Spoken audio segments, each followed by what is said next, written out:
우리가 야고보서 1장 말씀을 같이 나누었습니다. 그래서 우리 성도들의 삶에는 누구도 예외 없이 이제 외적인 어려움, 고난이 있고 또 내적인 유혹이 있는데 어떻게 이것을 이제 극복할 수 있는가 하는 것을 이제 야고보 사도가 교훈을 했습니다. 그러면서 이제 1장 26절, 27절을 한번 보시면 좋겠습니다. 여기에 이제 야고보서의 그 전체 주제가 등장을 하는데 1장 26절에 이렇게 기록이 됩니다.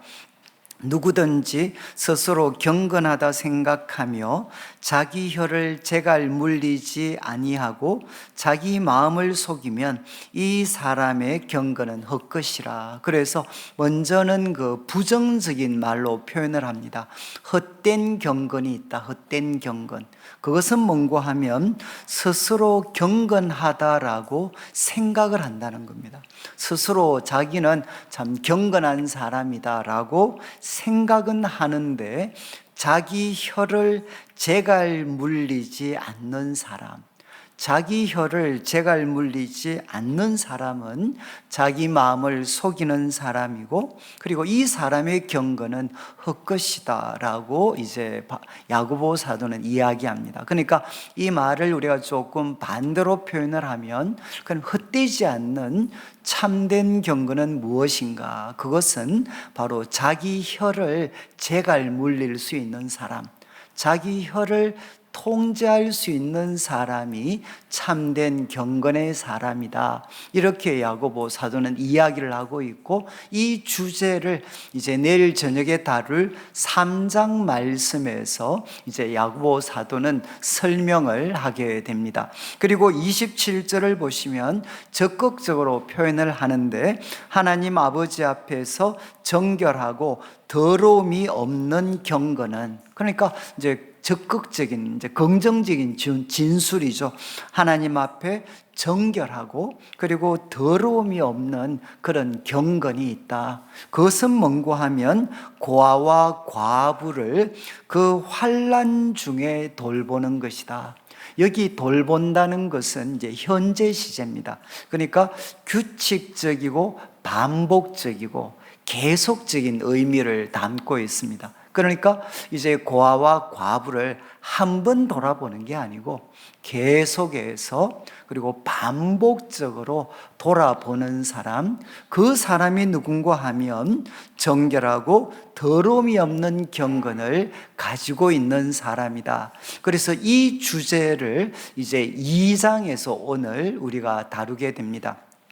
그리고 27절 마지막에 보시면 그렇게 하면서 자기를 지켜 새 속에 물들지 아니하는 그것이다.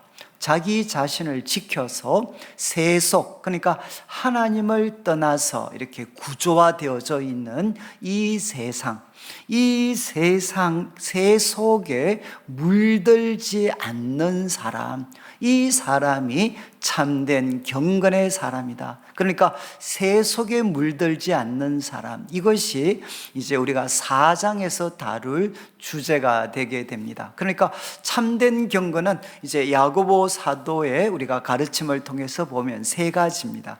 먼저는 자기 혀를 제갈 물리는 사람이다. 그리고 두 번째는 고아와 과부를 그 환난 중에 계속해서 또 규칙적으로 돌아보는 사람이다. 그리고 세 번째는 새 속에서 자기를 지켜서 새 속에 물들지 않는 사람이 바로 참된 경건의 사람이다. 이렇게 야고보 사도는 이야기를 합니다. 그래서 이 세 가지를 이제 한 장씩 교훈을 하는데, 오늘 저희들이 2장 말씀을 다루는데 이 내용은 조금 이제 좀 어려울 수도 있습니다. 자, 이제 1절을 한번 보시면 1절에 바울은 이렇게 이야기합니다. 내 형제들아, 영광의 주 우리 주 예수 그리스도에 대한 믿음을 너희가 가졌다. 그러니까 이제 야고보 사도뿐만 아니라 우리 성도님들, 이제 이 자리에 참여하신 우리 성도님들은 누군가 하면 영광의 주, 우리 주 예수 그리스도에 대한 믿음을 가진 사람들입니다. 우리는 예수님이 주님이시고 그리고 그리스도시고 그리고 영광의 주시다라는 것을 우리는 믿는 사람입니다. 그런데 이 믿음을 너희가 가졌기 때문에 사람을 차별하여 대하지 마라. 이제 이걸 문자적으로 번역을 하면 예수님에 대한 믿음, 이 믿음과 사람을 차별하여 대하는 것, 이것은 양립할 수가 없는 거다. 예수님을 믿는 믿음과 사람을 차별하여 대하는 것은 같이 공존할 수가 없다는 겁니다. 다른 말로 하면 예수님에 대한 믿음을 가진 사람이라면 그 사람은 사람을 외모로 차별하지 않는 사람이다. 이 외모라는 것은 얼굴입니다. 얼굴. 그 사람의 얼굴을 보고 차별하는 것은 무엇입니까? 선택적으로 그 사람을 가까이 하는 것입니다. 선택적으로.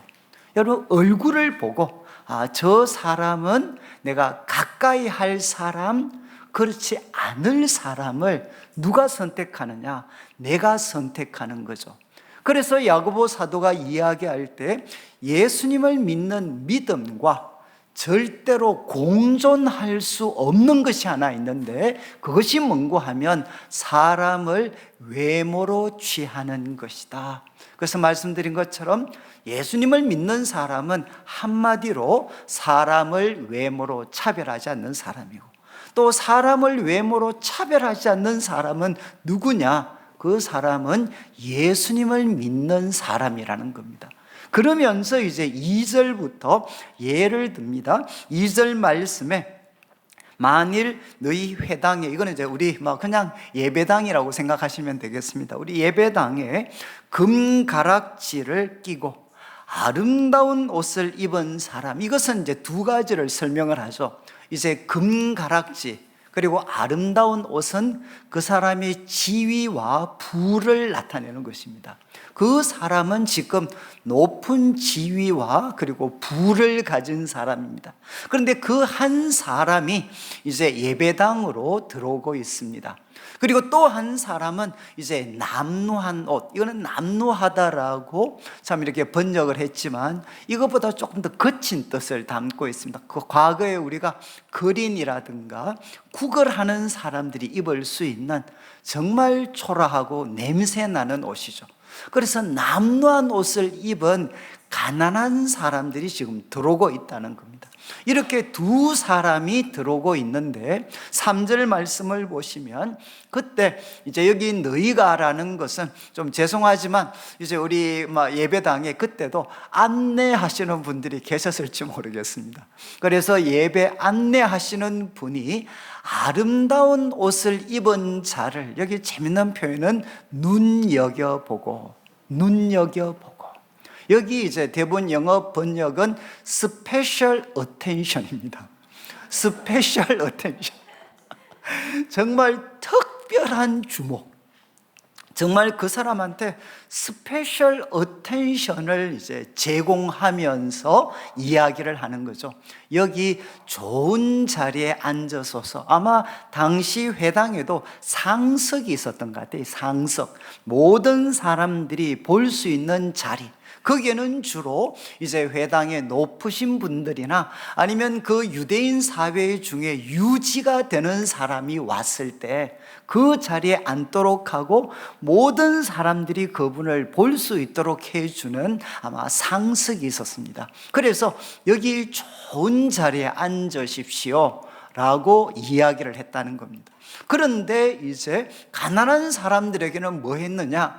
스페셜 어텐션이 아니고 무엇을 제공했느냐? 말 그대로 무관심이었습니다.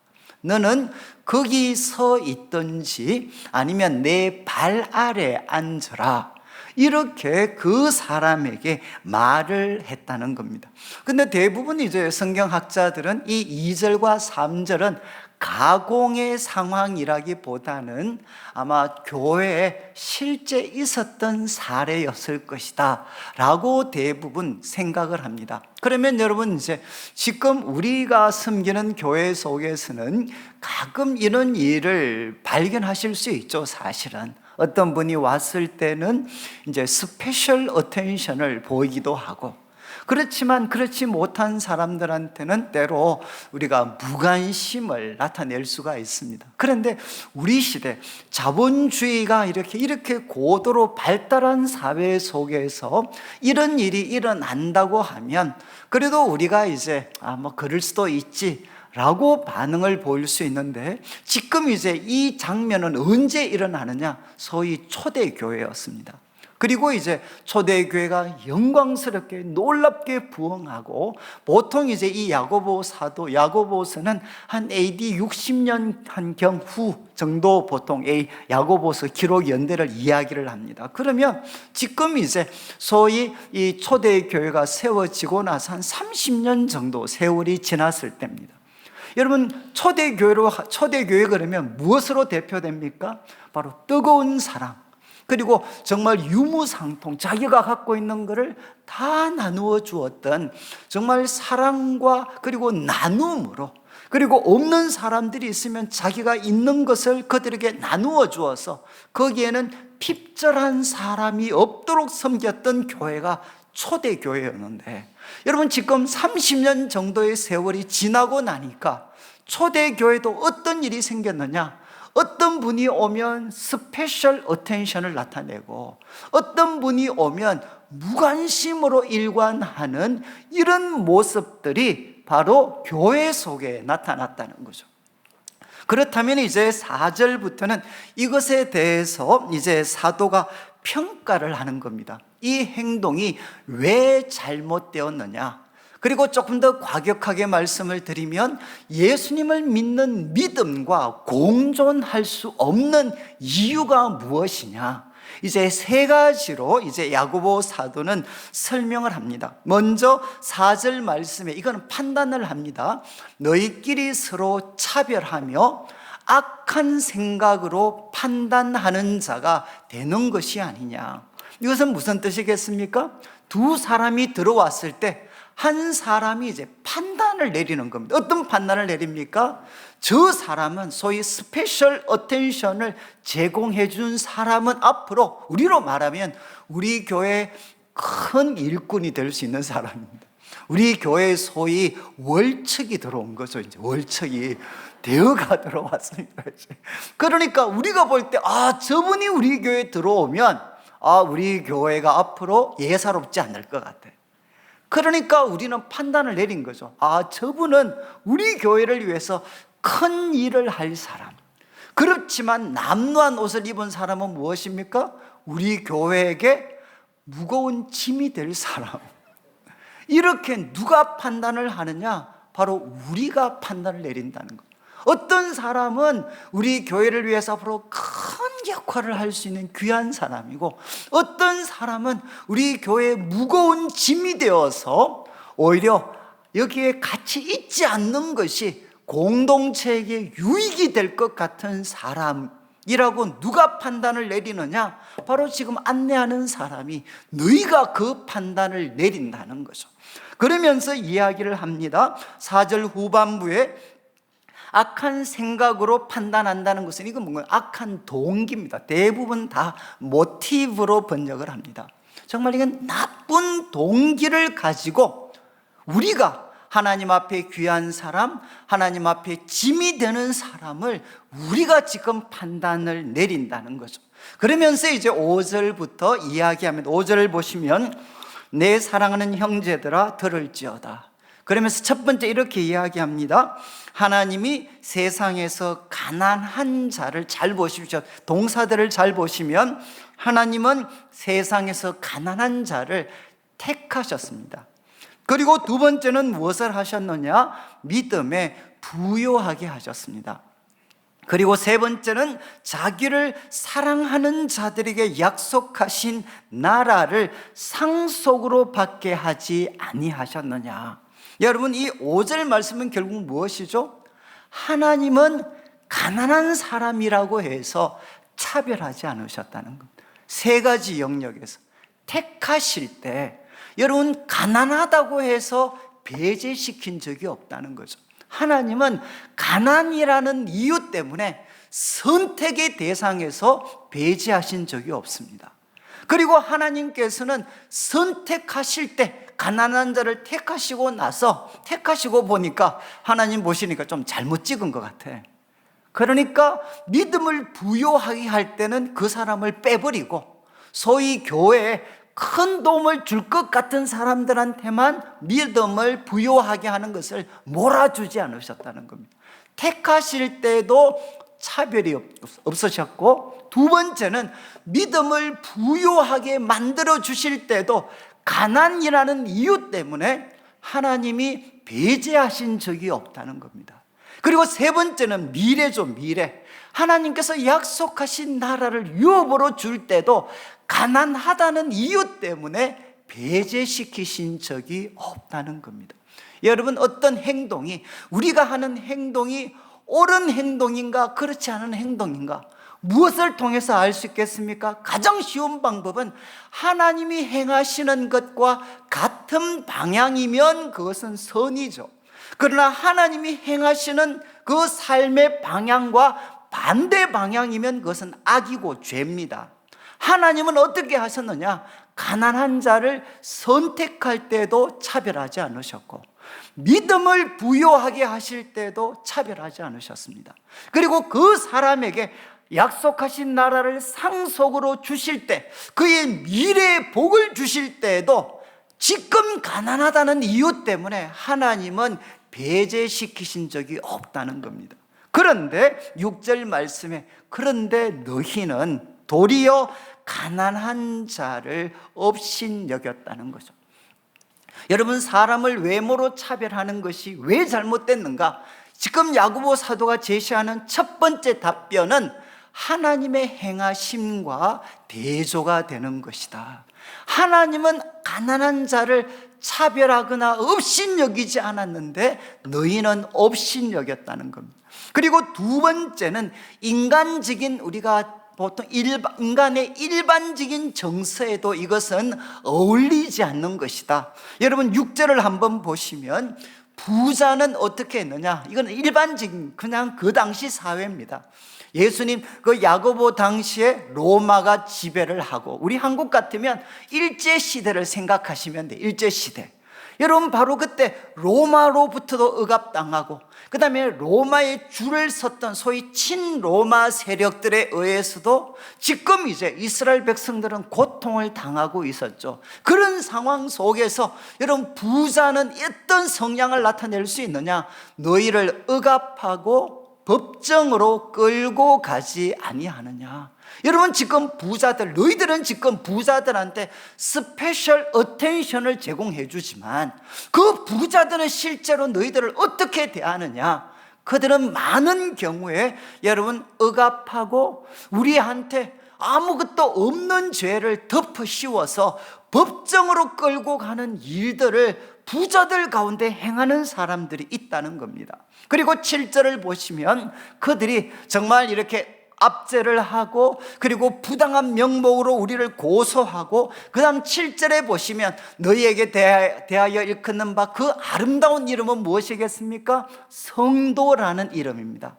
하나님의 백성, 그리고 성도라는 이 이름을 비방하는 사람들이 누굽니까? 여러분, 우리들 주위에, 여러분 우리들 가까운 곳에서 우리가 가지고 있는 이 성도라는 아름다운 이름, 하나님의 자녀라는 아름다운 이름을 대부분 비방하는 사람들은 누구냐? 소위 부자에 해당하는 사람들입니다. 우리들보다는 상대적으로 부자적인 위치에 놓여 있는 사람들이, 야, 예수 믿으면 뭐하냐? 차라리 스스로를 믿어. 그리고 하나님 믿는 시간에 더 노력해. 이런 식으로 여러분, 하나님을 믿는 우리를 조롱하고 비방하는 사람들은 누구냐? 많은 경우에 부자들일 수가 있다는 거죠. 여러분, 이제 이 6절과 7절 말씀을 통해 야고보 사도는 두 번째 이유를 제시했습니다. 이것은 우리가 인간의 일반적인 정서에도 맞지 않습니다. 일반적인 정서가 무엇이죠? 우리한테 호의를 베푸는 사람들한테는 우리도 호의를 베풀고, 우리들에 대해서 적대적일 수 있는 사람들한테는 우리가 적대적인 게 인간의 일반적인 정서입니다. 그런데 지금 부자들은 많은 경우에 너희들에 대해서 적대적인 태도를 취하는 경우가 많은데 왜 그들한테 조금 속되게 표현하면 호들갑을 떠느냐는 거죠. 그 다음에 이제 세 번째, 우리 8절 말씀부터 한번 잘 보셔야 되는데, 이제 세 번째가 야고보 사도가 이제 제시하는 가장 분명한 증거입니다. 너희가 만일 경에 성경에 기록한 대로 내 이웃 사랑하기를 내 몸과 같이 하라 하신 최고한 법을 지키면 잘하는 것이다. 무슨 말씀인지는 아시겠죠? 여러분, 8절 말씀에 갑자기 야고보 사도가 무엇을 우리한테 기억을 시키느냐? 야, 성경에서 성경에 기록된 최고의 법이 무엇이냐? 두 가지입니다. 하나는 마음과 뜻과 힘과 정성을 다해서 하나님을 사랑하는 거죠. 그렇지만 인간과의 관계에서 하나님이 주신 최고의 법은 무엇이냐? 내 이웃을 내 몸과 같이 사랑해라. 이것이 하나님이 주신 최고의 법입니다. 그래서 이 법을 지키면 잘하는 것이죠. 자, 그런데 9절 말씀을 한번 보십시오. 9절 말씀, 너희가 만일 성경에 기록된 대로 내 이웃 사랑하기를 내 몸과 같이 하라 하신 최고의 9절, 지금 이어지는 우리 9절 말씀, 너희가 만일 성경에 기록한 대로 사람을 차별하여 대하면 뭐라고 했습니까? 죄를 짓는 것이다. 여러분, 이 10절 말씀이 이해가 되시나요? 자, 9절과 10절 잘 보시죠. 하나님이 주신 최고의 법은 무엇이냐? 내 이웃을 내 몸과 같이 사랑하라는 것입니다. 그런데 10절 말씀을 통해서 보면 사람을 차별하는 것은 무엇이냐?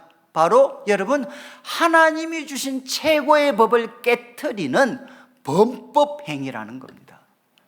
여러분, 이거에 대해서 좀 동의가 되시나요? 저는 야고보서를 묵상을 하다가 제일 제가 충격을 받았던 게 바로 이거였습니다. 여러분, 사람을 차별하는 게 나쁘다는 것에 대해서는 누구도 반론을 제기할 수, 아니 그래, 없다고 사람 차별하면 안 되지, 그거는 잘못된 거야. 근데 여러분, 그것이 하나님이 주신 최고의 법, 내 이웃 사랑하기를 내 몸과 같이 하라는 이 최고의 법을 깨트리는 범법 행위다. 이거는 하나님의 최고의 법을 깨트리는 범법 행위다. 여러분, 이것에 대해서 동의가 되십니까? 저는 이게 무슨 말이야? 아니, 사람을 차별하는 게 좋은 행동은 아니지만 이게 무슨 범법 행위야, 범법 행위. 이건 너무 과한 거 아닌가? 그런데 이어지는 이제 말씀 10절부터 보시면 이 9절을 설명합니다. 지금 이 사람을 차별하는 것이 하나님이 주신 최고의 법, 이웃 사랑하라는 최고의 법을 깨트리는 범법 행위다 라는 것을 이제 이 11절부터 이렇게 이 야고보 사도가 11절 통해서 설명을 하는 거죠. 자, 이제 10절을 한번 보시면 10절 말씀, 누구든지 10절을 한번 비추어 주시면, 누구든지 온 율법을 지키다가 그 하나를 범하면 모두 범한 자가 된다. 여러분, 10절을 다시 한번 보시죠. 누구든지 온 율법을 지키다가 그 하나를 범하면 모두 범한 자가 된다. 여러분이 이제 아마 제일 잘 이해하실 수 있는 우리 교통법규 위반할 때잖아요. 여러분, 정말 이렇게 급한 일 때문에 우리가 신호 위반을 했습니다. 신호 위반을 했는데 이제 경찰이 딱 기다리고 계셨어요. 그래서 우리가 붙잡혔습니다. 그러면 거의 99% 분들이 하시는 말씀이 무엇이죠? 아저씨, 경찰 아저씨, 제 20년 운전하는 동안 한 번도 제가 위반한 적 없습니다. 근데 오늘 지금은 너무 우리 부모님이 위독하다고 하셔가지고 제가 어쩔 수 없이 지금 급하게 가야 되어서 신호 한번 위반을 했어요. 20년 만에 딱 한 번 위반했습니다. 그 결론은 무엇이죠? 이제 봐달라는 거죠. 여러분, 20년 동안 나는 신호 위반 한 번도 안 했으니까 그 20년 동안 한 번도 안 한 것 때문에 이 한 번 잘못했는 거 없는 것처럼 해 주십시오 라고 부탁을 하면 그게 받아들여집니까? 여러분, 안 받아들여지죠. 우리가 범법 행위라는 것은 여러분 다 지키다 20년 동안 다 지키다가도 한 번 깨트리면 그것 자체가 범법 행위가 되는 겁니다. 여러분, 이제 우리가 하나님의 법을 지킨다는 것은 어떤 뜻이냐? 전체입니다. 전체. 이 법을 항상, 그리고 모든 것을 항상 지킬 때 우리는 법을 지키는 사람이 되는 거죠. 그런데 그 중에 일부를 한 번이라도 깨트리면 어떻게 되느냐? 그것은 범법 행위가 되는 것입니다. 자, 먼저 10절에서 이렇게 야고보 사도가 설명한 다음에 11절을 한번 보시면, 간음하지 말라 하신 이가 또한 살인하지 말라 하셨은즉 내가 만일 너가 비록 간음하지 아니하여도 살인하면 율법을 범한 자가 되느니라. 여러분, 이게 무슨 뜻이죠?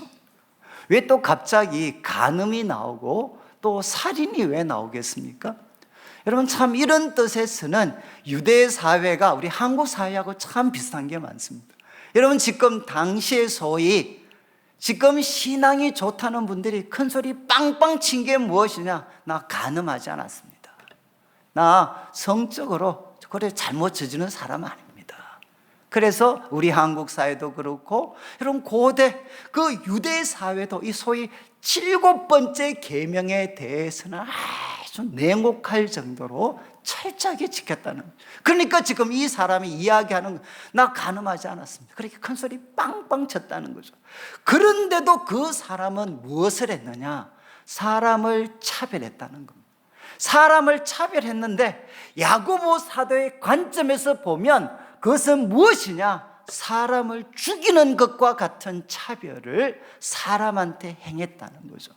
그러면서 사도가 이야기합니다. 여러분, 살인하지 말라, 간음하지 말라고 하신 분은 동시에 누구냐? 살인하지 말라고도 하신 분이시기 때문에 너가 아무리 간음하지 않았다고 큰 소리 친다 할지라도 여러분, 너의 차별적인 말과 행동을 통해서 사람을 죽음의 자리에 몰고 가는 살인의 행동을 했다면 그것은 범법 행위라는 것입니다. 여러분, 이제 제가 좀 마무리를 하면, 여러분, 제가 참 이 구절은 이해가 되지 않았습니다. 제가 또 특별히 저는 이제 법에 대해서는 이제 이해가 깊지 않았기 때문에 이게 도대체 알 것 같긴 한데 명확하게 제가 잘 이렇게 정리가 안 됐습니다. 그런데 칼빈이, 이제 칼빈 주석을 보니까 칼빈이 법대생이었잖아요.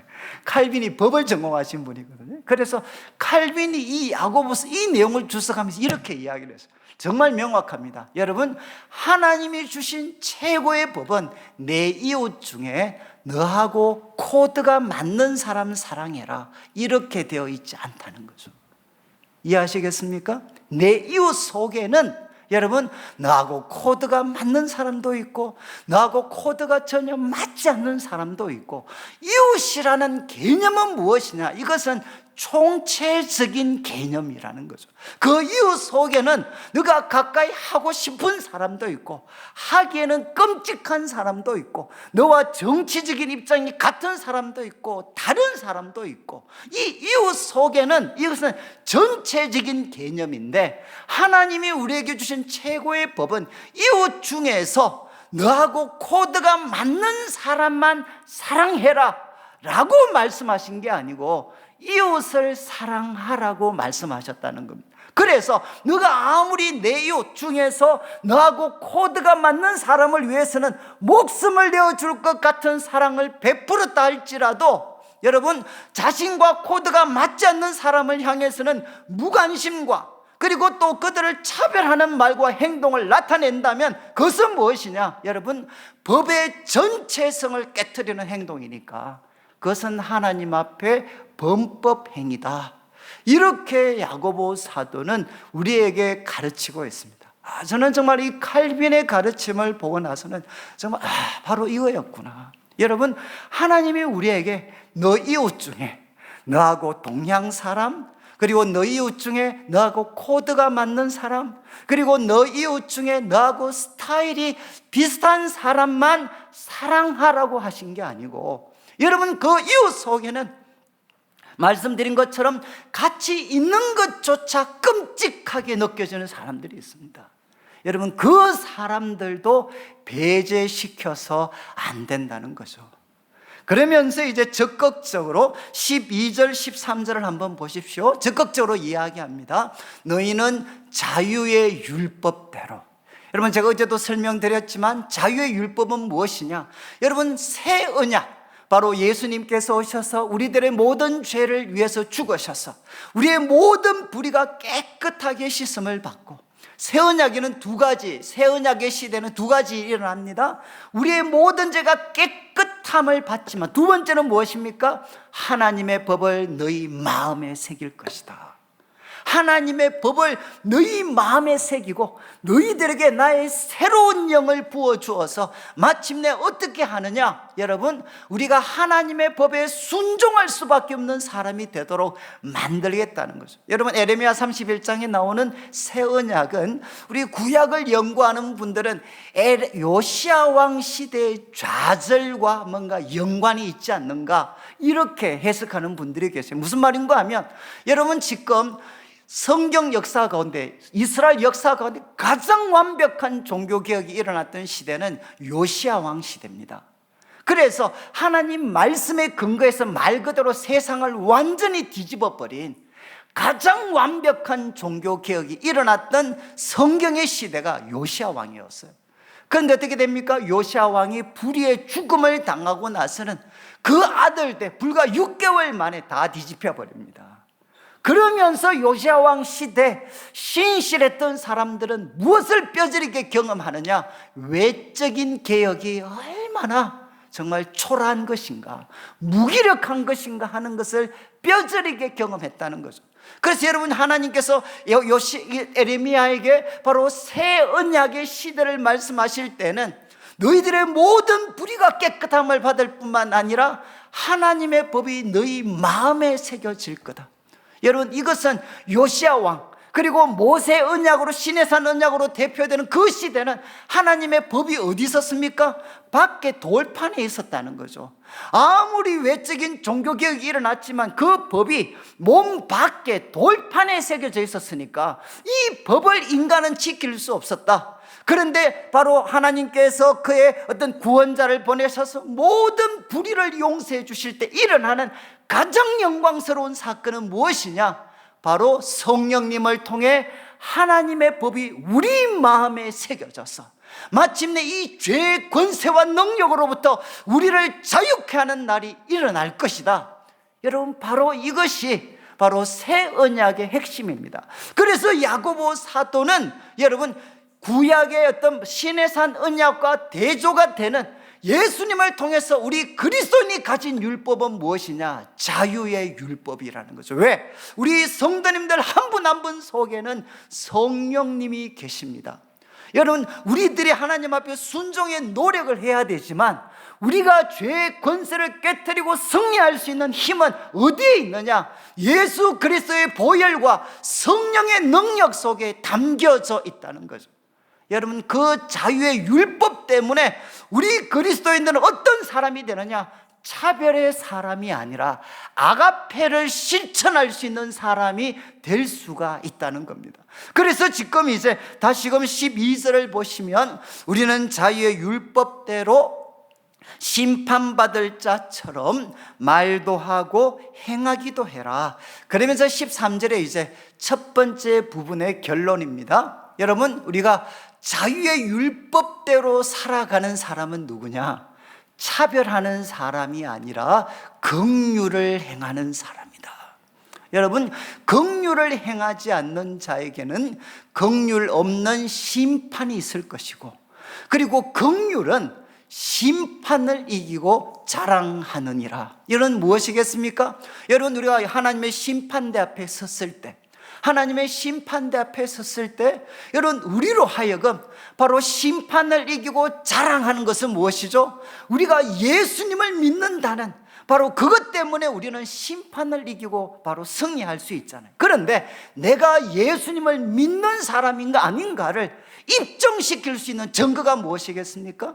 내가 예수님을 믿는 사람이다 라는 것을 단적으로 단적인 어떤 증거로 제시될 수 있는 사람이 삶이 무엇이냐? 차별이 아니라 긍휼을 베푸는 삶. 바로 이것이 너가 예수님을 알고 있고 예수님을 믿는 사람이다라는 단적인 증거로서 나타나는 것이 바로 차별이 아니라 긍휼을 베푸는 삶이라는 겁니다. 그래서 지금 1절부터 13절은 그래서 이제 소위 인클루지오죠. 여러분, 바로 영광의 주를 믿는 사람은 차별하지 않습니다. 그리고 그들은 영광의 주님을 모신 사람이기 때문에 그들은 무엇을 행하는 사람이냐? 긍휼을 행하는 사람. 자유의 율법, 성령님의 도우심을 통해서 하나님이 주신 최고의 법, 내 이웃 중에 일부가 아니라 내 이웃을 사랑하라는 이 법, 이 최고의 법을 성령의 도우심을 통해서 지켜내는 사람. 이 사람이 누구냐? 바로 예수님을 믿는 사람이라는 것입니다. 그래서 예수님을 믿는 사람은 누군가? 차별을 행하는 사람이 아니라 바로 긍휼을 베푸는 사람이다.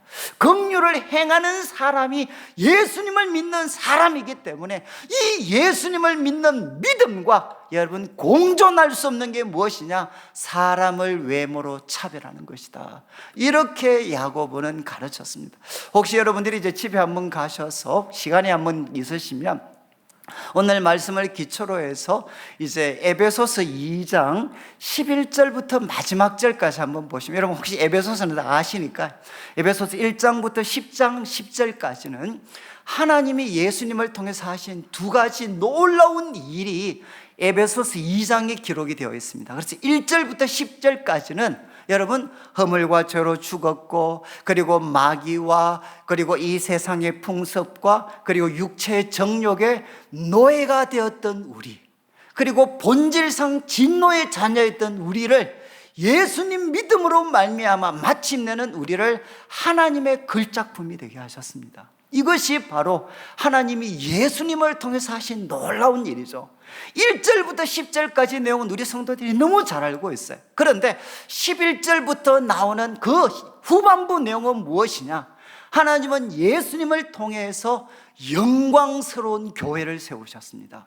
하나님의 새로운 사회에 영광스러운 교회를 세우셨습니다. 그런데 2장 후반부에 등장하는 영광스러운 주님의 몸된 교회 단적인 특징이 무엇이냐? 그것은 여러분 이방인과 유대인이 예수님 안에서 하나 된 사회, 서로를 차별하지 않고 유대인과 이방인이 바로 서로가 차별하지 않고 긍휼과 사랑을 베푸는 하나가 된 새로운 사회, 인간이 만든 모든 차별의 벽이 깨트려진 하나님의 새로운 사회가 바로 교회다. 이것을 예수님이 세우셨다라고 바울은 이야기를 합니다. 여러분 여기서도 소위 차별이 등장. 혹시 이런 구절 아시죠? 너희가 그 은혜를 인하여 믿음으로 말미암아 구원을 받았으니 이거 행함에서 난 것이 아니다. 그리고 마지막에 무엇이죠? 이것은 너희 행위에서 난 것도 아닌데 결국 무엇하지 못하게 하렵니라고 했습니까? 너희로 하여금 자랑하지 못하게 함이니라. 여러분 차별과 쌍둥이가 무엇이냐? 자랑입니다. 그렇지 않겠어요? 자신과 다른 것 때문에 차별한다는 것은 무엇이냐? 그것을 가진 사람, 가졌다는 이유 때문에 자랑하고 우월감을 갖는 것이죠. 여러분 이제 2장 11절부터는 결국 어떻게 예수님 안에서 유대인과 이방인이 하나가 될 수 있는가, 이것을 사도 바울이 이야기해요. 그런데 제가 지금 시간이 없으니까 여러분 유대인과 이방인을 원수되게 한 것이 무엇이라고 나오는 줄 아십니까? 이런 왜 유대인과 이방인이 철천지 원수가 됐을까요?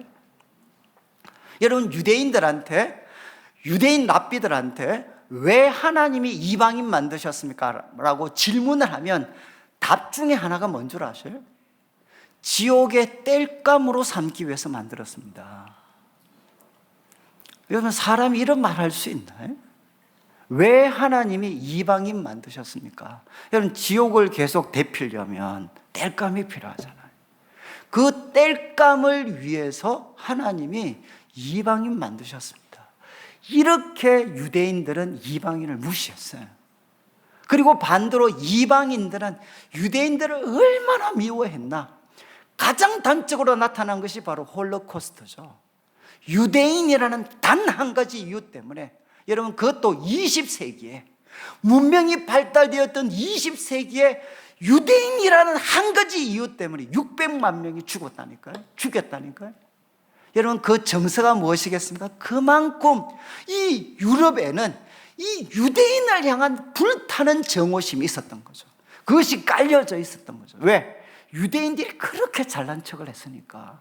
그러니까 그런 어떤 유대인들을 향해 이방인들은 분노하고 있었어요.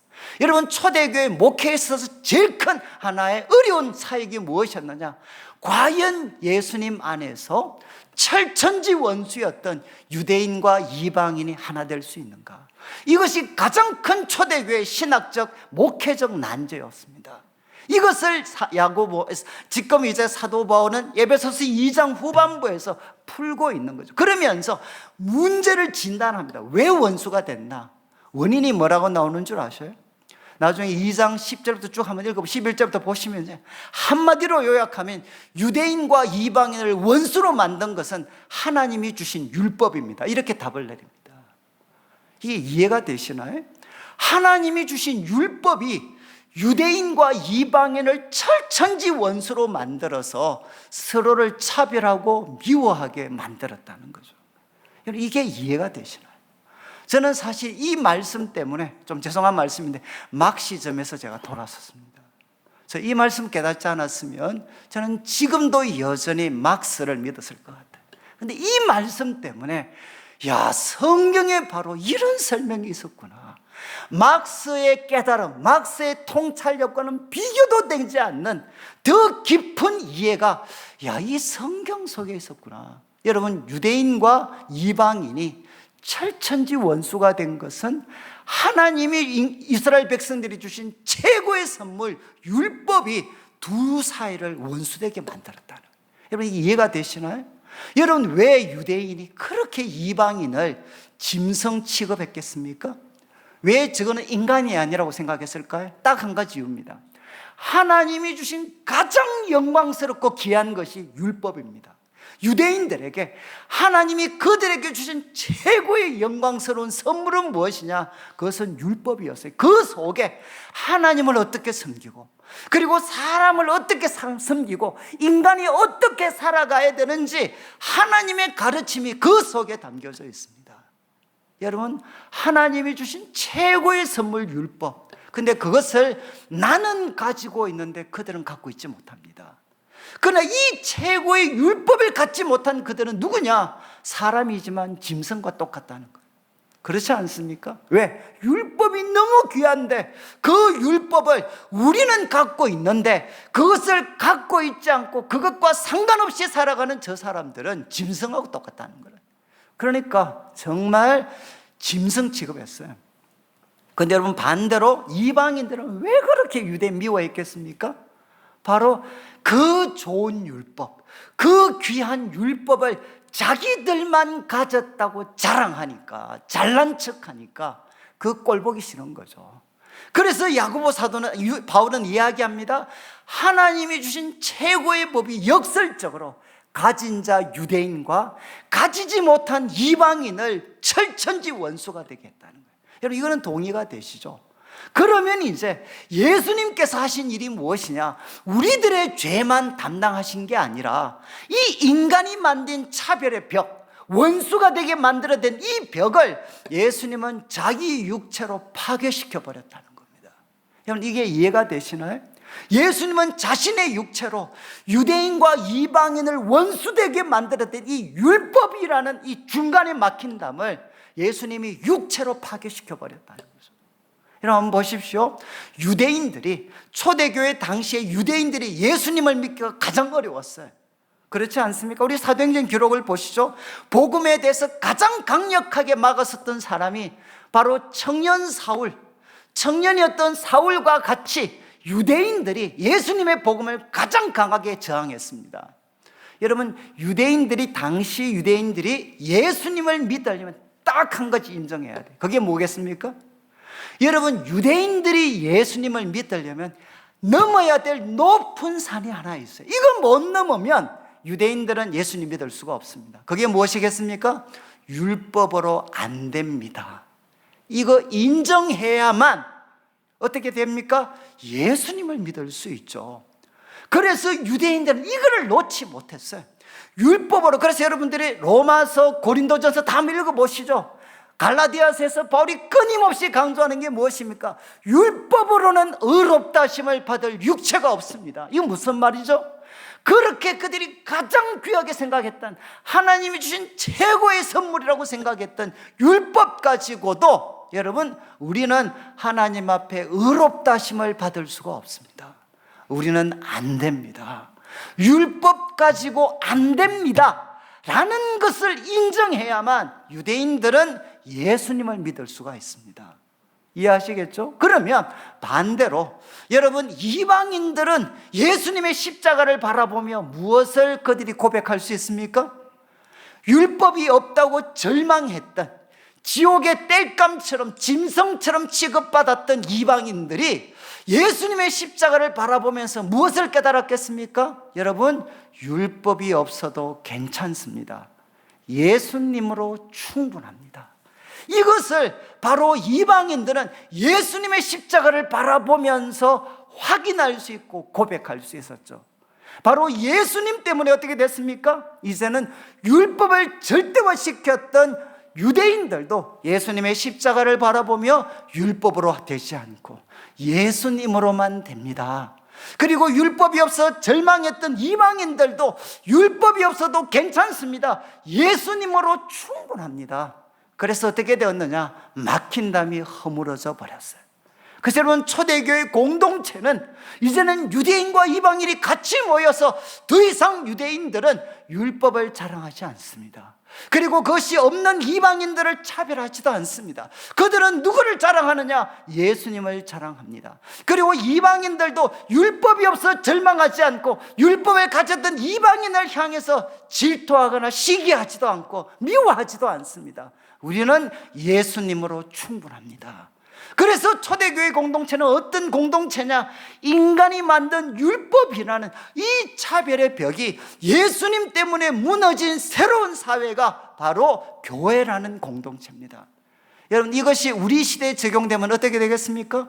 지금 우리는 교회 속에 율법이라는 거대한 장벽은 없어요. 그런데 무엇이 있습니까? 부라는 장벽이 있습니다. 여러분, 우리 20세기를 다 거쳐오셨으니까 결국 이 빈부의 갈등, 소위 말해서 자본가와 노동자, 그 자본을 가진 자와 가지지 못한 자의 싸움은 언제 끝나느냐? 한쪽이 다 죽어야 끝납니다. 그렇지 않나요? 이게 우리 소위 막시즘의 핵심이죠. 한쪽이 죽어야만 끝나는, 누구도 하나 되게 만들 수 없는 것이 무엇이냐? 소위 자본을 가진 사람과 그렇지 못한 사람들입니다. 여러분, 이 갈등이 지금도 이어지잖아요. 그런데 여러분, 잘 기억하십시오. 자본가들이, 소위 부자들이 여러분, 예수님의 십자가를 바라보면 무엇을 고백해야 될까요? 혹시 여기 좀 부자들이 계시면 예수님 십자가를 바라보실 때 여러분, 예수님 믿으려면 딱 한 가지 고백하셔야 돼요. 아마 저희들이 어릴 때 많이 성경학교만 하면 불렀던 노래 중에 하나 이런 게 있습니다. 돈으로도 못 가요 하나님 나라. 바로 이거죠. 여러분, 돈으로 안 됩니다. 하나님, 내가 가지고 있는 이 많은 돈으로도 하나님 앞에 저를 의롭게 세울 수 없습니다. 여러분, 하나님 앞에 돈으로 안 된다는 것을 인정해야만 여러분, 부자들은 예수님을 믿을 수가 있습니다. 그렇지 않나요? 그러니까 두 번째, 가난한 사람들은 예수님의 십자가를 바라보면서 무엇을 고백해야 되겠습니까? 여러분, 가난해도 괜찮습니다. 그리스도가 나의 부요함이 되셨습니다. 그래서 교회는 어떤 공동체냐? 부자도 예수님을 자랑하고 가난한 자도 예수님을 자랑하는 공동체가 바로 교회죠. 바로 교회가 이것을 보여줄 수 있어야 된다. 그래서 부한 자들도 가난한 사람들을 귀하게 여기고, 그리고 가난한 사람도 부한 자들을 귀하게 여기고, 그들에게 맡겨주신 이 부를 하나님 뜻대로 잘 쓸 수 있도록 격려해주고 기도해주는 바로 그런 공동체가 돼야 돼요. 여러분, 우리나라의 돈만큼이나, 여러분 또 소위 우리 요즘은 좀 김준홍 목사님 같으면 그런 이야기 하시죠. 한국은 종교 통일이 끝났다. 한국은 종교 통일이 됐대. 무슨 종교로 통일이 됐겠습니까? 기독교, 불교, 유교. 우리 김준홍 목사님 말씀은 대학교로 종교 통일이 됐대. 이해하시겠죠? 여러분, 지금 여러분이 드리는 헌금은 아이들 소위 과외비에 비하면, 우리 어르신들 중에 그런 이야기하면, 여러분 교회 드리는 헌금은 과외비에 비하면 껌값입니다. 소위 좋은 대학을 보낼 수 있는 방법이라면 모든 걸 다 바칠 수 있어요. 그래서 소위 좋은 대학, 좋은 스펙을 가졌어요. 여러분, 그분들이 십자가를 바라보면 꼭 하나 고백해야 돼. 그게 무엇이겠습니까? 여러분, 바로 스펙. 이 좋은 스펙으로도 안 됩니다. 하나님 앞에 이 좋은 스펙이 나를 의롭게 할 수 있는 게 아닙니다. 예수님만이 하실 수가 있습니다. 그리고 없는 사람들, 스펙이 부족한 사람들은 예수님 바라보고, 저는 예수님이 나의 지혜가 되셔서 저는 충분합니다. 그래서 교회는 어떤 공동체냐? 여러분, 스펙이 좋은 사람도 예수님을 자랑하고, 여러분 또 스펙이 부족한 사람도 예수님을 자랑해서 여러분 예수님 안에서 하나가 된 공동체라는 거예요. 그리고 요즘은 이것만큼이나 또 여러분 대학교만큼이나 강하게 외모잖아요. 외모. 못생기면 태어날 때부터 소외받는다 그러잖아요.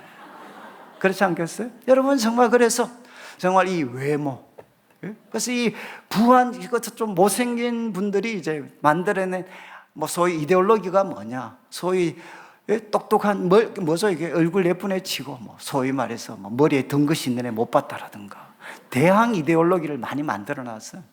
그런데 그만큼 여러분 외모 모든 것 겁니다. 우리 한국 사람들 정말 다 모든 것을 이 외모에 그래요. 외모에. 그래서 제가 한 번씩 외국에 있을 때 이 TV를 보니까 나온 애들이 다 똑같아.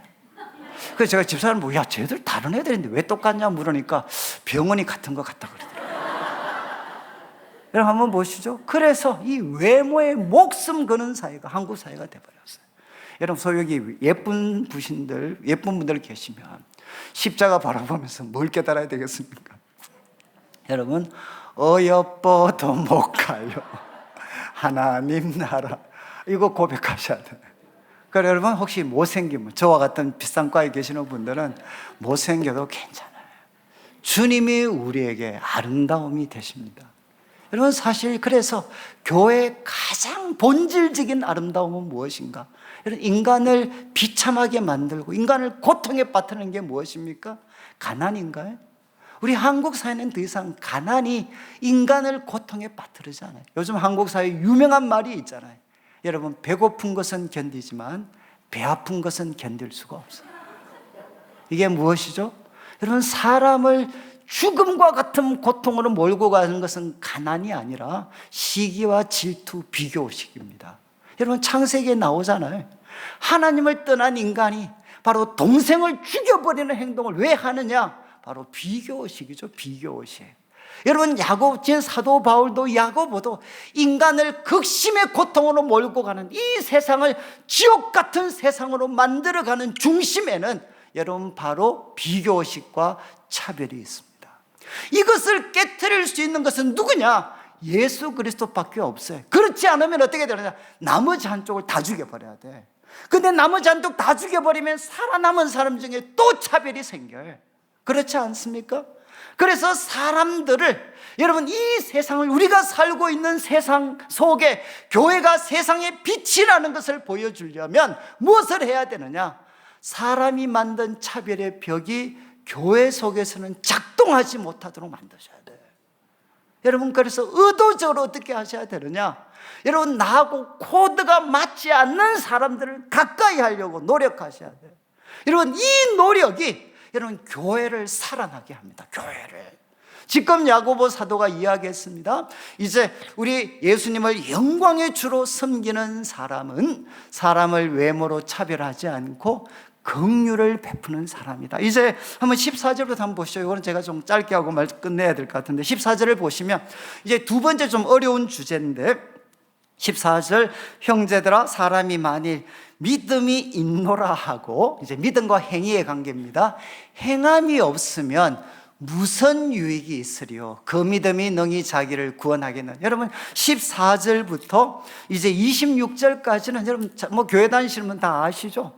믿음과 행함에 대해서 지금 야고보 사도가 이야기를 합니다. 그런데 저는 이 말씀 공부하고 나서 내린 결론은, 이거는 믿음과 행함의 긴장을 설명하는 게 아닙니다. 잘 한번 보십시오. 다시 14절을 보시면, 이제 우리나라 말 번역에는 조금 약한데, 내 형제들아 만일 한 사람이 있습니다. 한 사람이 나 믿음이 있어, 이렇게 하고는 말하고, 어떤 한 사람이 말합니다. 나 믿음 가지고 있어. 그렇게 말했는데 그 사람에게 그 믿음에 어울리는 행함이 나타나지 않습니다. 그러면 내가 믿음이 있다고 말한 것이 무슨 유익이 있느냐, 이 질문입니다. 이해하시겠어요? 지금 한 사람이 나 믿음이 있어 라고 고백하는데 그 사람의 삶 속에 그 믿음을 뒷받침할 수 있는 행함이 전혀 드러나지 않아요. 그러면 지금 이 사람이 나는 믿습니다 라고 말하는 것이 무슨 유익이 있느냐, 이 질문입니다. 그러면서 14절 후반부에 중요한 표현은 그 믿음입니다. 여러분, 이거는 일반적인 믿음을 이야기하는 such faith, 바로 그 믿음. 그 믿음은 무엇이죠? 앞에 진술된 믿음입니다.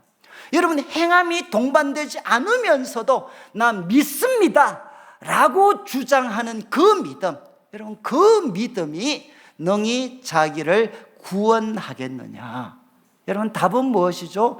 구원할 수가 없다는 겁니다. 제가 결론적으로 먼저 말씀을 드리면 14절부터 마지막 26절까지는 믿음과 행함의 긴장을 설명하는 게 아니고 두 가지 종류의 믿음을 지금 구별해서 설명하는 겁니다.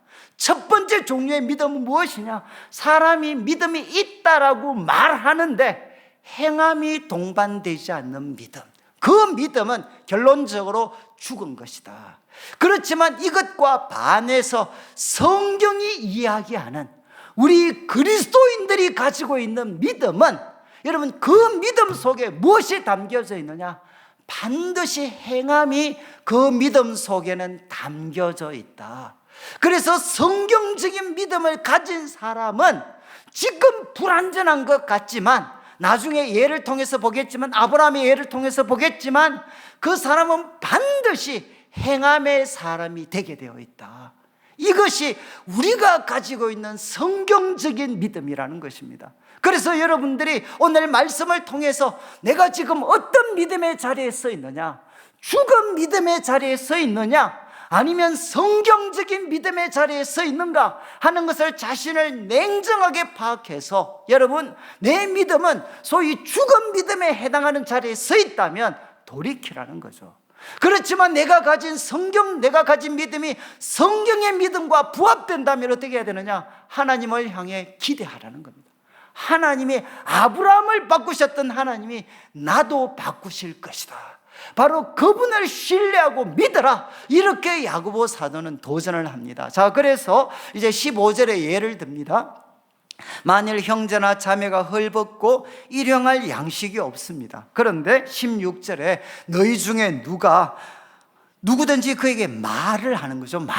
그에게 말을 합니다. 평안히 가라, 덥게 하라, 배부르게 하라, 이렇게 말을 하면서 그 몸에 설 것을 주지 않습니다. 그러면 그 사람의 말이 무슨 유익이 있습니까? 앞에서 믿음이 있다 라고 했지만 행함이 동반되지 않을 때 그 믿음이 있다는 말이, 고백이 무슨 유익이 있느냐와 같은 지금 맥락이죠. 지금 사람이 가난한 형제가 왔는데 그 사람 보고 평안히 가라, 덥게 하라, 배부르게 하라 말을 했는데 거기에 걸맞는 몸에 설 것을 주지 않으면 좋은 말, 그게 무슨 유익이 있느냐? 없다는 거죠. 자, 그래서 17절을 보시면 이와 같이 먼저 결론을 내립니다. 행함이 없는 믿음은 그 자체가 죽은 것이다. 여러분, 행함이 없는, 앞에서 언급한 such faith, 그런 믿음, 분명히 행함이 전혀 동반되지도 않는데 말로만 믿는다고 이야기하는 그런 믿음, 행함이 없는 믿음은 그 자체가 죽은 것이다. 이건 무엇이겠습니까? 우리를 구원으로 이끌 수가 없다는 겁니다. 그러면서 이제 18절부터 이유를 설명합니다. 여러분, 그런 믿음, 행함이 동반되지 않는 믿음은 한마디로 요약을 하면 이제 16, 18절, 19절은 세상의 도전 앞에 무기력합니다. 무슨 말인가 하면 18절을 보시죠. 어떤 사람은 말하기를 너는 믿음이 있고 나는 행함이 있으니 행함이 없는 너의 믿음을 내게 보여라. 나는 행함으로 내 믿음을 내게 보여주겠다. 이렇게 이야기합니다. 여러분, 18절에 저는 이제 이 18절 말씀은 대학을 다닐 때 운동권 친구들한테 가장 많이 들었던 도전이었어요. 야, 너 예수님 믿지? 그러면서 이야기했습니다. 나는 민중들에게, 고통당하는 민중들을 위해서, 민중들을 위한 나의 헌신을 통해서 나는 내가 믿는 막시즘이 진리라는 것을 내 행동을 통해서 보여준다. 그러니까 너 예수님을 믿는 것이 진리라면 막시즘이 제공할 수 있는 행동보다 더 놀라운 헌신 보여주면 내가 기독교로 돌아갈게. 여러분, 바로 그와 같은 맥락이죠. 너가 믿는 기독교, 너가 예수님을 믿는 것이 이 세상이, 인간이 구원받을 수 있는 유일한 길이라면 거기에 걸맞는 행동을 통해서 나한테 한번 보여줘봐. 그것이 너가 보여주는 행동이 내가 믿고 있는 믿음을 통해서 만들어낼 수 있는 행동보다 더 탁월한 거다라는 것을 내가 확인할 수 있으면 내가 돌아설게. 여러분, 지금 바로 이거죠.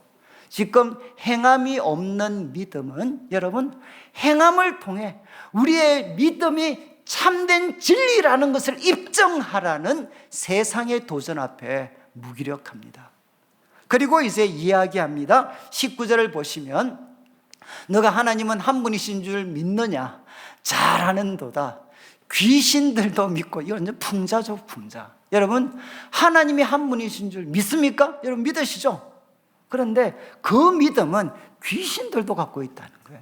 여러분, 예수님께서 회당에서 말씀 전하실 때 막 귀신이 고함 지르면서 뭐라고 했습니까? 귀신들이 고함 지르면서 우리는 당신이 누군 줄 압니다. 우리를 멸하러 오셨습니까? 우리는 당신이 누군 줄 아는데 하나님의 거룩한 자이십니다. 하나님의 거룩한 자이십니다. 이렇게 귀신들이 고백했어요.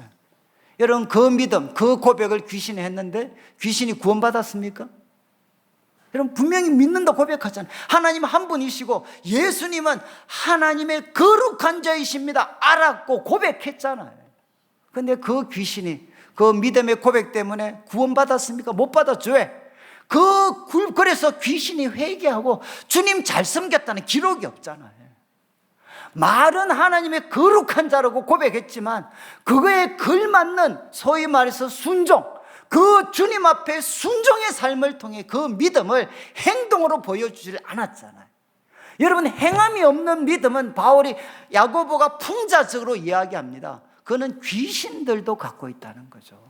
귀신들도 믿고 떠는데 그것이 구원받은 믿음이 아니라 죽은 믿음인 이유가 무엇이냐? 행함이 동반되지 않았기 때문이라는 거죠. 그러면서 이제 한번 보십시오. 20절에 이제 바울이, 야고보가 이야기합니다. 아, 허탄한 사람아, 행함이 없는 믿음이 헛것인 줄 알고자 하느냐. 그러면서 이제 야고보 사도가 성경적인 논증을 합니다. 21절, 우리 조상 아브라함이 그 아들 이삭을 제단에 바칠 때 행함으로 의롭다 하심을 받은 것이 아니냐. 여러분, 이 말씀 어디 등장하죠? 여러분, 이 말씀은 우리가 창세기에 우리 이제 아브라함이 이삭을 하나님 앞에 드립니다. 이삭을 100세 얻었던 자식을 하나님 앞에 드릴 때, 그때 하나님이, 그리고 칼로 그를 죽이려고 할 때 하나님께서 아브라함아 아브라함아 그러면서 뭐라고 하셨느냐, 내가 이제야 너가 나를 경외하는 줄 알았다. 그러면 아브라함이 바로 이삭, 독자 이삭을 드리라는 그 하나님의 명령에 순종했을 때 하나님께서 내가 이제야 너가 나를 경외하는 줄 알았다, 이렇게 하나님이 말씀을 하셨습니다. 그래서 다시금 우리 21절을 보시면 야고보 사도는 이 사건을 언급합니다. 아브라함이, 우리 조상 아브라함이 그 아들 이삭을 제단에 바칠 때 그 행함을 통해 의롭다 하심을 받은 것이 아니냐, 이렇게 야고보 사도가 이야기했습니다. 그러나 이 말씀을 듣는 우리 성도님들도, 당시 유대인들도 아마 똑같은 생각을 했습니다. 예, 오케이, 나도 동의합니다.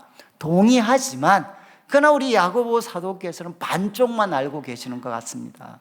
여러분, 창세기 15장 6절에 사도 바울이 계속해서 인용했던 아브라함이 하나님을 믿음에 바로 하나님이 이것을 그에게 의로 여기셨다라는 말씀이 있는데, 당신은 한쪽은 포기하고 한쪽만 강조하는 잘못을 범하고 계십니다.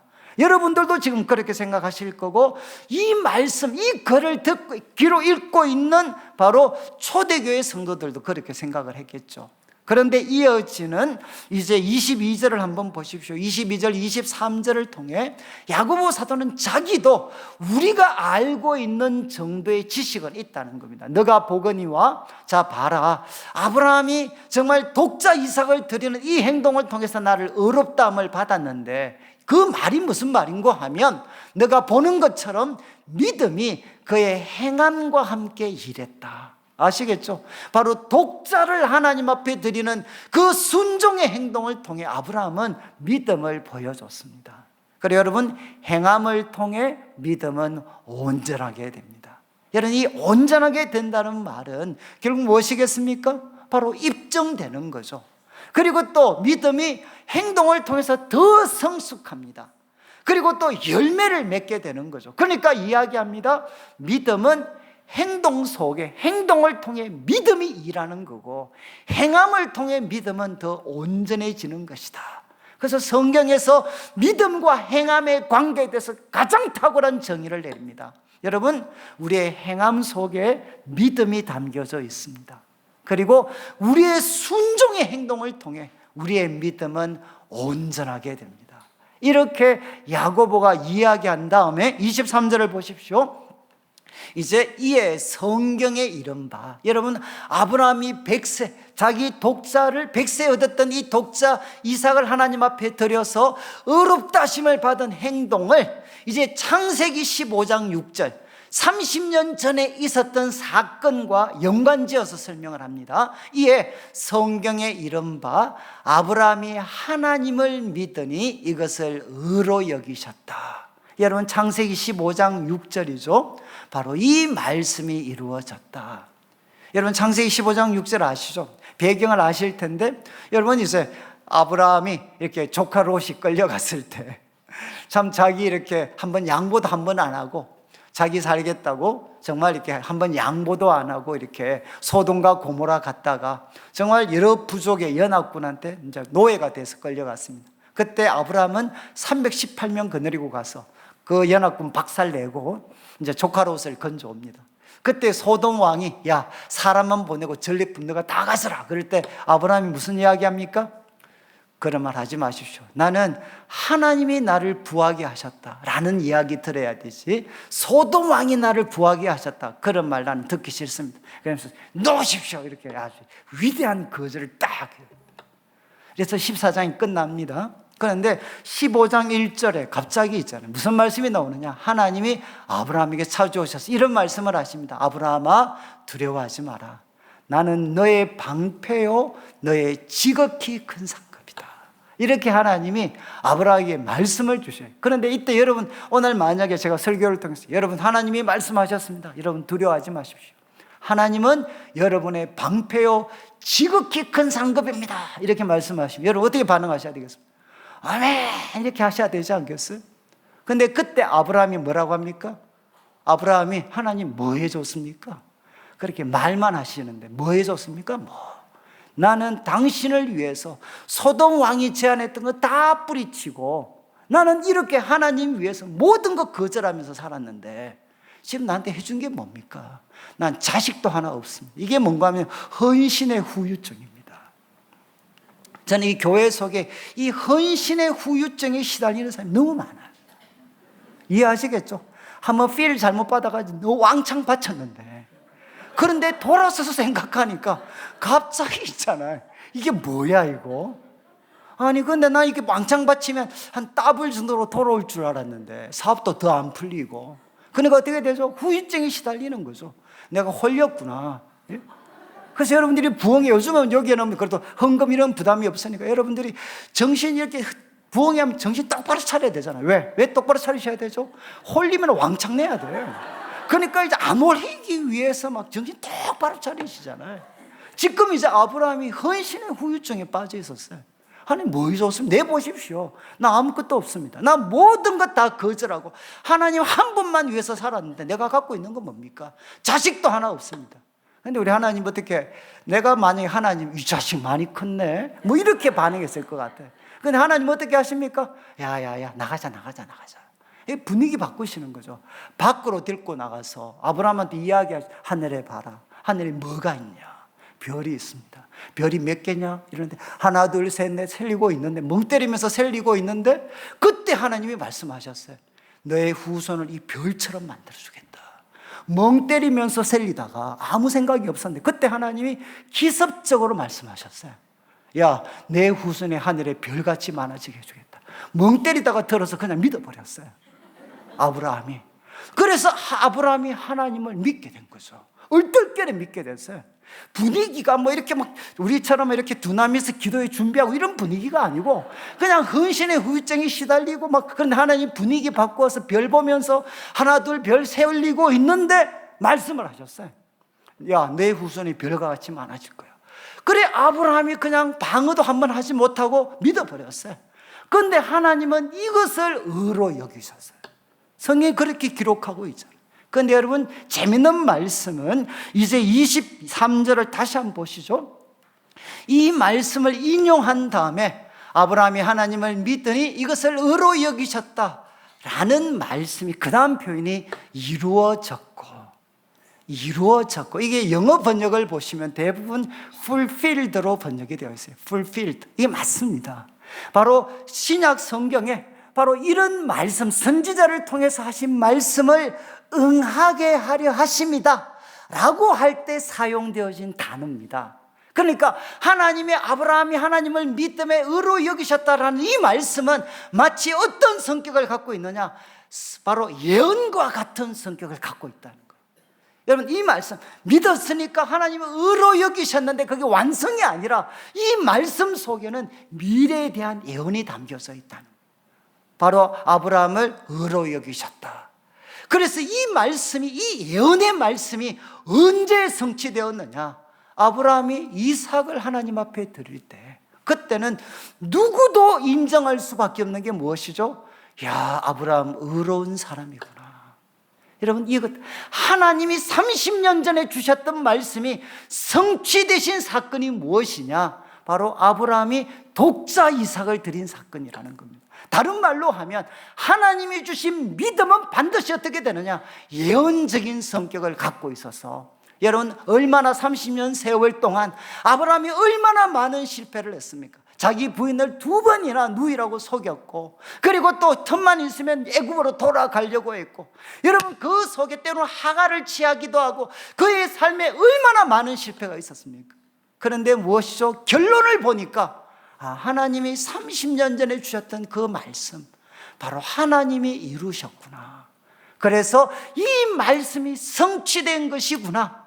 이 말씀을 통해, 성경을 통해 확인할 수 있는 게 무엇이냐, 성경, 우리 하나님이 주신 이 성경적인 믿음은 반드시 우리를 아브라함처럼 의롭게 만드는 거구나. 그런데 그것이 나타나지 않는다면 그 사람이 가졌다고 하는 믿음은 여러분 죽은 믿음, 헛된 믿음이라는 것입니다. 그래서 내 믿음의 자리가 죽은 믿음의 자리에 서 있다면 여러분 포기하라는 게 아니라 돌아서라는 거죠. 성경적인 믿음을 우리 하나님 앞에 구해서 참된 믿음의 사람, 행함이 나타날 수밖에 없는 참된 믿음의 사람으로 회복이 되고, 그리고 이 믿음을 가졌다면 비록 지금 내가 불완전하고 부족하지만 어떻습니까? 하나님은 반드시 나를, 여러분, 바로 아브라함처럼 거룩하고 영광스럽게 하나님이 만드실 것이다, 이것을 기대해라, 이렇게 야고보는 우리에게 도전을 합니다. 제가 이제 한 가지 예만 드리고 마무리하겠는데, 저는 제가 예수님 믿으면서 제일 불안했던 거, 그리고 목사가 되면서 제일 불안했던 게 뭐냐? 나 끝까지 갈 수 있을까? 이해하시겠어요? 제가 어렸을 때 우리 할머니 따라서 붕에 많이 다녔는데, 그때마다 목사님께서 항상 자주 말씀하셨던 게, 예수님 잘 믿다가 중간에 낙오한 사람들이 비참한 최후에 대해서 어린 나이에 정말 이야기 많이 들었어요. 그래서 믿다가 믿음 저버리면 저렇게 망한다, 저렇게 망한다. 그래서 제 마음이 어린 마음이지만 항상 주님 앞에 무서웠던 게 뭐냐? 나 지금 예수님 믿고 있는데 나 끝까지 갈 수 있을까? 그리고 또 이제 목회자가 되고 나서 여러분, 주위에 넘어진 목회자들이 얼마나 많습니다. 그러니까 이제 저도 이런 질문이 생기는 거예요. 나 끝까지 갈 수 있을까? 여러분 혹시 이런 질문 가져보신 적 없나요? 지금은 불덩어리처럼 살아가시는데 여러분 나중에 숙검정이 될 줄 누가 아십니까? 여러분 우리가 끝까지 갈 수 있을까? 저는 항상 이게 마음의 두려움으로 남아있었어요. 그런데 여러분 이 성경 로마서도 똑같은 내용을 가르칩니다. 로마서 4장에도 아브라함이, 여러분 정말 아브라함이 자기 몸에 태에 죽은 것을 알고 그래도 믿음이 없어 하나님의 약속을 의심치 않고 믿음에 견고해져서 하나님께 영광을 돌리고 약속하신 것을 반드시 이루어질 줄 확신했다, 이렇게 되어 있거든요. 여러분 제가 시간이 없기 때문에 여러분 이 확신했다는 게 원문과 영어 번역 보시면 수동태입니다. 이해하시겠어요? 내가 확신한 게 아니고 수동태입니다. 수동태. 확신되어졌습니다. 여러분 아브라함이 확신한 게 아니고요, 하나님이 아브라함을 설득시키셨어요. 그래서 아브라함이 나는 부족하고 세상은 거대하지만 마침내 하나님이 그분의 능력과 지혜와 사랑으로 나를 거룩하고 영광스럽게 만드실 수 있는 분이시다 라는 것을 바로 아브라함은 설득되어졌습니다. 그래서 그가 확신하게 된 거죠. 여러분 그래서 제가 이제 존경하는 목사님이 이렇게 이제 믿음과 행함의 관계를 설명을 하셨어요. 여러분 이제 믿음은 무엇이냐? 하나님이 우리를 향해 이렇게 손을 내미셨어요. 하나님이 손을 내미셨을 때 그때 이 하나님의 손을 우리가 붙잡는 게 믿음이죠. 그렇지 않습니까? 하나님께서 이제 여러분들이 오늘 이 밤에 손을 내미셨습니다. 그럼 우리가 이제 손을 딱 붙잡을 때 믿음이 발생을 합니다. 하나님과 우리와의 관계가 이제 발생을 하게 되는 거죠. 그런데 불안한 게 무엇이죠? 내가 이러다가 마음에 좀 이렇게 삐딱해져가지고 네 손을 놔버려. 내가 놔버리면 어떻게 되죠? 이 관계가 끝이 나버립니다. 그래서 저는 이게 항상 두려웠어요. 내가 하나님의 손을 놓아버리면 하나님도 내 손을 놔는 거잖아요. 그러면 하나님과의 관계는 깨지는 거죠. 그런데 제가 존경하는 목사님께서 이렇게 말씀을 하죠. 여러분 이게 하나님이 손을 내미셨을 때 우리의 손을 내밀어 그분의 손을 잡는 것이 믿음인데, 그런데 하나님의 손을 내미셔서 우리가 잡으려고 할 때 하나님이 하나 재밌는 장난을 하십니다. 이렇게 말씀하셨어요. 그게 뭐냐? 하나님이 손을 내미셔서 우리가 딱 잡으려고 하는데 하나님께서 장난을 어떻게 치시느냐? 바나나 킥 그러면서 여기를 딱 잡아버리시죠. 이해하시겠어요? 그래서 분명히 우리는 하나님의 손을 잡으려고 하는 순간 하나님이 바나나 킥 하면서 우리의 손목을 딱 잡아버리신다. 이게 성경이 이야기하는 믿음입니다. 이렇게 설명을 하셨어요. 그러면서 이분이 예를 드셨습니다. 이렇게 주님이 손목을 잡으셨으니까 우리도 얼떨결에 잡았잖아요. 그래서 우리가 삐쳤어요. 아브라함처럼 헌신의 후유증에 빠졌어요. 그래서 손을 놓고 싶어요. 손을 딱 놔버렸어요. 그럼 어떻게 됩니까? 관계가 끊어지는 게 아니잖아요. 그리고 하나님이 적당한 때 한 번씩 흔들어 주셔요. 그럼 우리가 깜짝 놀라서 붙잡아요. 그렇지 않나요? 그러다가 또 이제 삐쳐지면 또 손을 놔요. 또 적당한 때 하나님 보시다가 한번 흔들어 주면 또 우리가 붙잡아요. 그러다가 어떻게 되느냐? 우리가 아브라함처럼 거룩하고 영광스럽게 된다. 저는 이 설명 듣고 나서 아까 말씀드렸던 내 끝이 어떻게 될까? 이 공포에서 벗어났어요. 하나님이 내 손이 아니라 내 손목을 붙잡고 계시는구나. 그래서 제가 이제 한 번씩 하나님 손 놓으려고 하면 제가 기도합니다. 하나님 한번 흔들어 주시죠.